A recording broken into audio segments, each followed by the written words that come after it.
அனைவருக்குமே வணக்கம். சற்று முன் கிடைத்திருக்கக்கூடிய ஒரு மிக மிக முக்கியமான செய்தி ஒன்று வெளியாகியுள்ளது.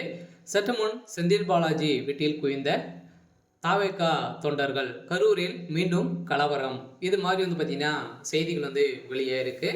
இப்போ அதிரடியாக பார்த்தீங்கன்னா கடந்த செப்டம்பர் 27ஆம் தேதி நடந்த சம்பவத்தின் அடிப்படையில் அதிரடியாக பார்த்தீங்கன்னா ஒரு மிகப்பெரிய துயரம் நடைபெற்றது கரூரில். அனைவருக்குமே தெரியும், வரலாற்றிலேயே முதல் முறையாக பார்த்தீங்கன்னா ஒரு மிகப்பெரிய துயரம் நடைபெற்றது.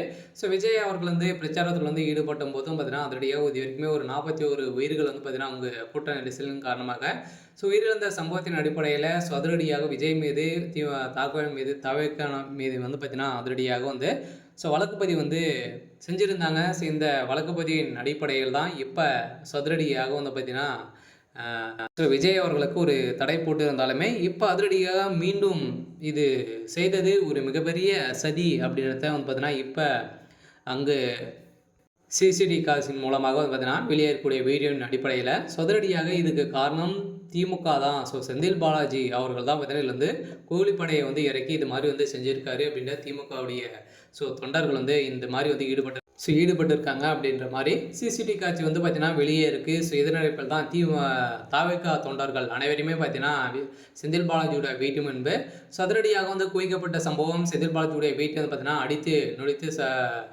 நாசமாக செஞ்சக்கூடிய நிலை பார்த்தீங்கன்னா அங்கு உருவாகிருக்கு. இந்த நிலையில் தான் அங்கு போலீஸ் குவிக்கப்பட்டு அதிரடியாக பார்த்தீங்கன்னா அங்கு ஒரு மிகப்பெரிய கலவரமாகவே இன்று மாறி இருக்கு. பார்த்தீங்கன்னா செந்தில் பாலாஜிக்கு ஒரு மிகப்பெரிய கேள்விக்குறியாகவே அவருக்கு மாறிட்டு வருகின்ற சட்டமன்ற தேர்தலே பார்த்தீங்கன்னா அவர் போட்டியிடுவாரா அப்படின்றத ஒரு மிகப்பெரிய சந்தேகத்தின் அடிப்படையில் பார்த்தீங்கன்னா இவர் மீது எக்கச்சக்கமான வழக்குகள் இருக்குது. இனிமேல் பார்த்தீங்கன்னா இவர் தான் செஞ்சார் அப்படின்றத நிறுவனம் ஆகலை.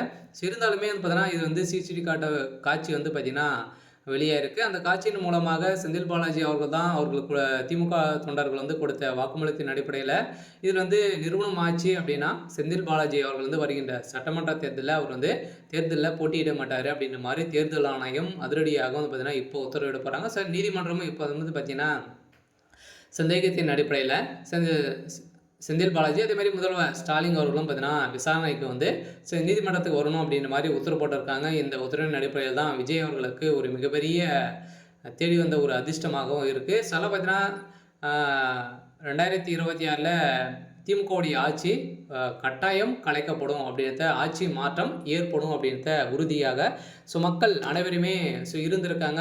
பார்த்தீங்கன்னா இந்த அடிப்படையில் இப்போ அதிரடியாக விஜய் தொண்டர்கள் பார்த்தீங்கன்னா அதிரடியாக செந்தில் பாலாஜியுடைய வீட்டில் குவிந்து அங்கு கற்களை எறிந்தியும் செந்தில் பாலாஜியுடைய வீட்டை பார்த்தீங்கன்னா அடித்தடி ஒரு மிகப்பெரிய கலவரங்களாகவே அங்கு மாற்றியிருக்காங்க. சரி, ஓகே. இன்னைக்கான அப்டேட் இதுதான். நம்மளுடைய சேனலை சப்ஸ்கிரைப் பண்ணி சப்போர்ட் பண்ணுங்கள். தேங்க்யூ.